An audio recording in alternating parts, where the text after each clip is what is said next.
3 contestants. Only one chance to create an unforgettable organ, from the mystery items hidden in these boxes before time runs out. Our distinguished panel of chefs will critique their work, and one by one, they must face the dreaded chopping block. Who will win the $10,000 to fund their research, and who will be chopped? Usually on Chopped, we have our contestants cook meals. But today, we have a little surprise. Bridging the supply and demand of organs is the latest thing in science. Today, our contestants will not be cooking meals. Instead, they'll be producing organs. Let's meet the contestants. Howdy, y'all. My mama raised me in Farwell, Nebraska, but y'all probably never heard of that. Population 120, founded in 1882. My mama and papa owned a big farm where I met all my best friends, though I did have to kill a few.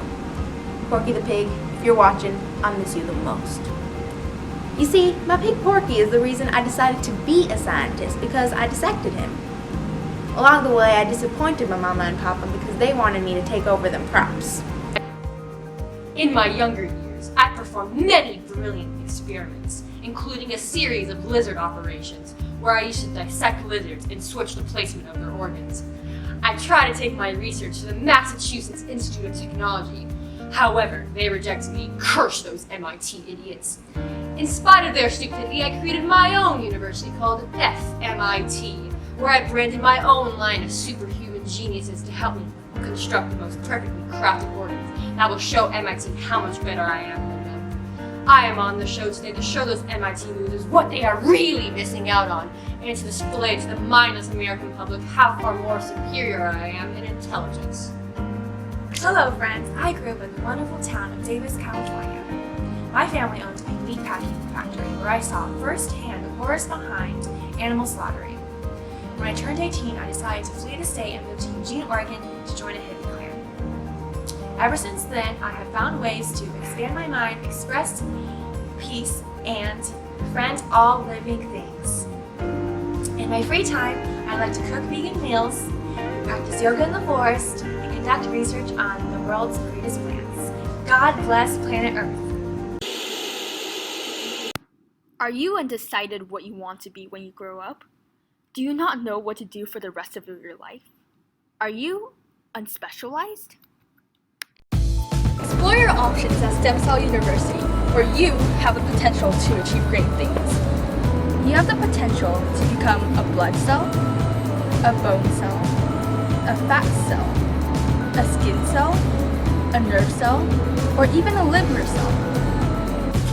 You can even make organs by being injected into pig embryos without kidneys, or even other biological scaffolds. How cool is that? The opportunities are limitless. For more information, please visit our website at www.undecidedStemCellUniversity.edu or call us at 510-IDK-W2D0. Here at Stem Cell University, we turn the unspecialized into the specialized.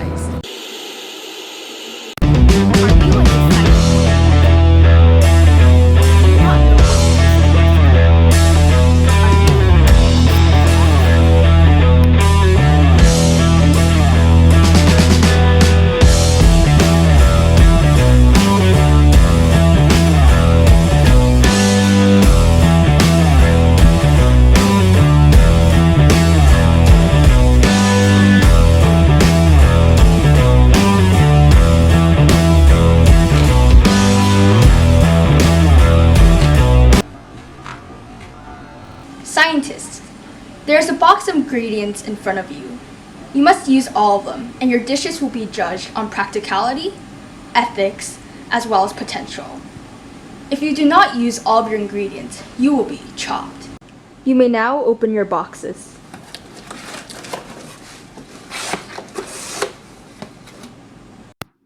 You must construct an organ using human cells, Gatorade,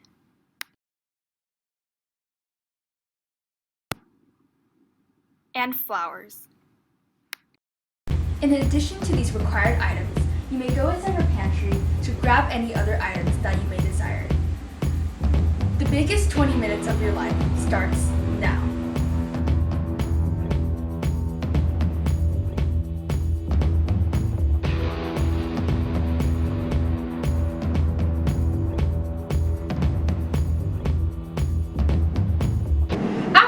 opening the basket, I decided I had to go straight for the 3D printer.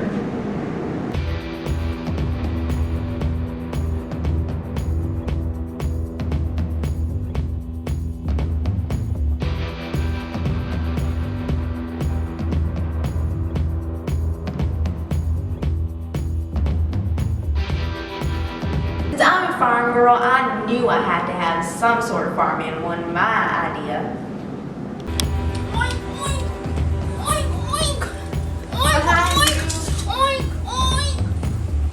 You see, I've never had a wife. I don't know why, and I don't know how. Because if there's one thing I have an aptitude for, it is talking to members of the female species. Do you like the presence of pigs? Yes. We have so much in common. You like rolling around in the mud? Do you like rolling around in mud? Ooh, garbanzo bean. Now for injecting my stem cells into the pig blastocyst or embryo. Where is my embryo? Nobody move.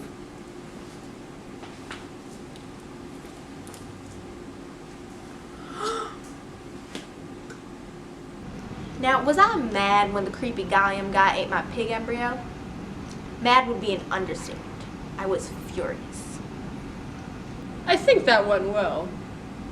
So, Dr. Gallium, what are you doing? So I have decided to make my own organ using a version of 3D printing called bioprinting, where I take the patient's own human cells and I put them into a printer to create the organ. So I have used the Gatorade today to use it as nutrients for the cells to stay alive while they're being printed out into the mold.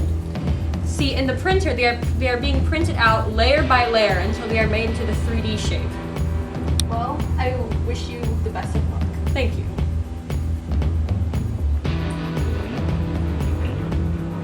It's not working. I need green.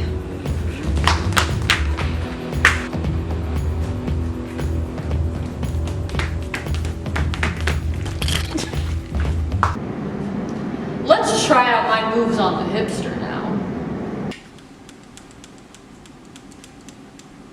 Would you believe me if I told you that I too was once a hipster? It's hippie, not hipster. Ha ha ha ha ha ha ha ha ha ha ha ha ha ha ha. I'm usually a really kind person, but when someone calls me a hipster, that's when things get ugly. I didn't want to get disqualified, so I handled this gallium guy as calmly as I could. They all want me. I need the right chemical for my special detergent to soak into my spinach. Saline, can't pronounce that. Formalin, acetone, Windex. Wow, this is interesting. I've never really seen plants used as organs before. Can you explain to me what you're doing? Well, right now I'm making a detergent that's going to strip away the plant cells on the spinach leaf and leave only the cellulose. So afterwards, the spinach will look like this, so that human cells can grow on top of it. Thank you for sharing. As I was walking to the pantry, I ran into that clumsy pig killer.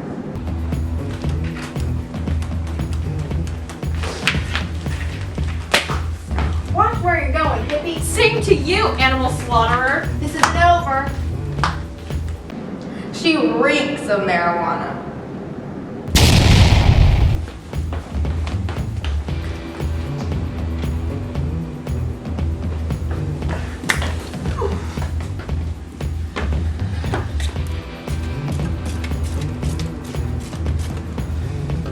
That was a close one.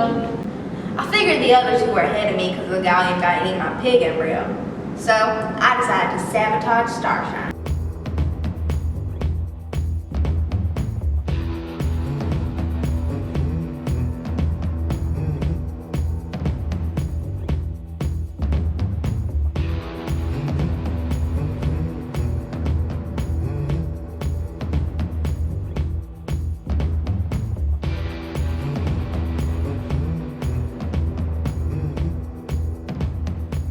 That's right, I put me in her detergent.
have 2 minutes remaining.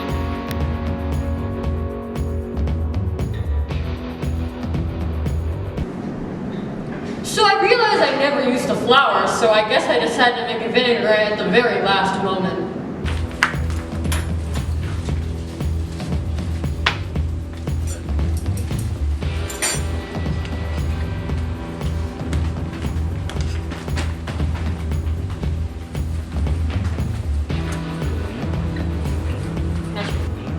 Contestants, step away from your plates in 3, 2, 1. I had totally forgotten the flowers. So how'd y'all feel about that? Not gonna lie, I feel a little stressed, so I need to find my inner peace right now. Typical hippie. I feel like I crafted pure brilliance, so I think I got this one in the bag. That would be me if you didn't eat my pig embryo. I feel sad. I let down Porky the pig. I never got to prove to my family that I could make it in the big city. And now let's introduce our judges. Right here with me is Sarah Chang from Clovis, California. She usually works with Doctors Without Borders, but she's been taking some time out of her busy schedule to be with us here today. Next, we have Anisha Chandra. She's a head researcher on the revolutionary CRISPR. Next, all the way from San Diego, California, is Isabella Aguiar. She is a world-renowned neurosurgeon. First up, scientist Starshine. Here I present to you a miniature heart. So I took spinach leaves and I soaked them in a detergent that removes all of the plant cellular material. What is left is a structure that keeps those cells in place, also known as cellulose. I utilized the human cells by injecting them into the spinach where they could grow and flourish. So now I have this thin, flat piece of tissue that already has a vascular network, and by stacking up multiple leaves, I can create a piece of cardiac tissue. To demonstrate how the blood can travel through the spinach's branching network, I pump Gatorade through its veins, and to get blood and oxygen flowing to that part of the heart region. Next up, Dr. Robert Gallium. Judges, I have presented here for you pure brilliance. I have collected liver cells from the patient to make a liver and multiplied the cells to make enough for a full functioning liver. By doing this process, this allows me to use the cells of the own patient so that the risk of rejecting the organ is slim to none. I then use the Gatorade to nourish the cells and supply the cells with nutrients and oxygen. I place this into the 3D printer until the printer laid out the cells layer by layer until its full 3D shape. Unfortunately, I ran out of time, so I created a vinaigrette using the flowers and placed it on top. Lastly, scientist Dixie Johnson.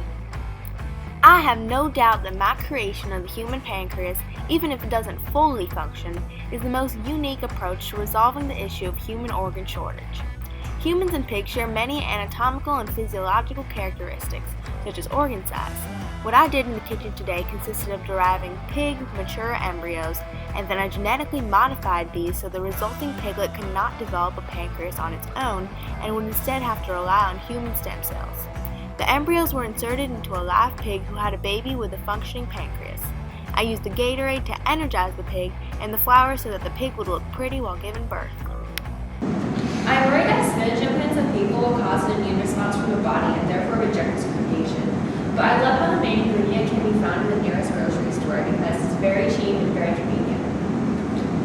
But remember that the body would most likely not reject the spinach-based transplant because the foreign plant cells would be stripped away, leaving the plant's cellulose and the injected human stem cells growing on it.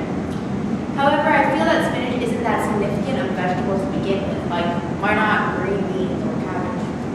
Well, according to my notes, spinach is quite unique because its branching network can successfully pump blood to surrounding cardiovascular tissue that once had trouble functioning, especially after suffering from serious problems such as heart attacks.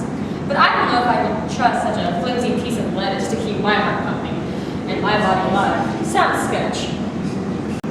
Let's not forget that Dixie Johnson is using real, live animals to grow organs. What does that say about ethics? It's extremely inhumane. It is possible that human germ cells and brain cells can form in a pig. But is a pig with human cells really a pig? I mean, pigs can get human diseases. Yes, Dr. Chang, that problem can be resolved by itself is like 0.5%, it's really unlikely to get thinking pigs or standing sheep. And it's way better than the meat industry, and that's still going on. It's definitely not the most ideal way to grow organs, but it's still benefiting humans. But the two other contestants definitely have an advantage over Dixie on ethicality. How about Dr. Galliums? According to my notes, I am concerned that 3D printing may be a very expensive procedure. The procedure is very personalized, and patients need time and money to keep up with new organs as it stays longer in the body. I am concerned that people who cannot afford all this will not get the opportunities to get fresh, new organs unlike other people. Well, I think it's a great idea. Not only does it reduce the risk of rejection through the use of the patient's own cells, but it also allows patients to avoid strong and powerful anti-rejection drugs. Well, I'm concerned that giving people these organs can be a safety hazard because these organs are tailored for people's specific cells, so it is difficult to test for safety before implantation. Let's first discuss the use of the 3 ingredients: Gatorade, cells, and flowers. How does Starshine use them? First of all, she never included flowers, even though her entire presentation was based on plants that automatically puts her at the bottom. I can agree. The Gatorade and cells were used properly though. But we did find some meat in her organ, which is weird considering she is a hippie. Now for Dixie's use of these items. To be frank, I think Dixie used those ingredients in the most pointless way possible. Why did the pig have to wear flowers around her neck? And why did the pig have to drink Gatorade? I mean, the pig could have totally survived without all of that. So it may not have been the best use of Gatorade and flowers, but it was definitely a really good use of cells. I have never seen stem cells used that well because they are currently revolutionary. Dixie may have used the human cells in the most creative way, but her use of the other items in the basket were just very poor. But Dr. Gallium ate the embryo. To be fair, it does look like a garbanzo bean. Yeah, but he should know better than to eat anything in the laboratory. Besides that matter, Dr. Gallium used all of his items properly. He used the Gatorade as nutrients, and the flowers a nice finishing touch to make his organs stand out. I can agree that Dr. Gallium's creation was the most effective and the most creative out of all 3 of them. Scientists say that kidneys could come out in the next couple of years, and that livers could come out very soon because of its regenerating properties. However, scientists have not been able to create a complex enough software to create these organs yet. Overall, all of the organs have some potential, but Dr. Gallium's definitely stands out the most. Dixie's methods yielded slightly abnormal pancreases that aren't ready for transplantation just yet. And Starshine's heart does function somewhat, but there was meat in it. Dr. Gallium should definitely be announced the winner because his liver can actually be used in human transplantations, and he used the materials efficiently and effectively. Judges, have you made your decision? Scientist Starshine, please step forward. You have been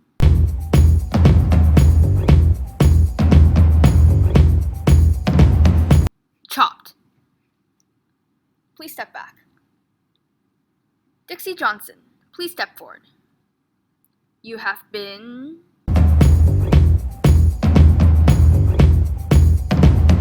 chopped. Dr. Gallium, congratulations.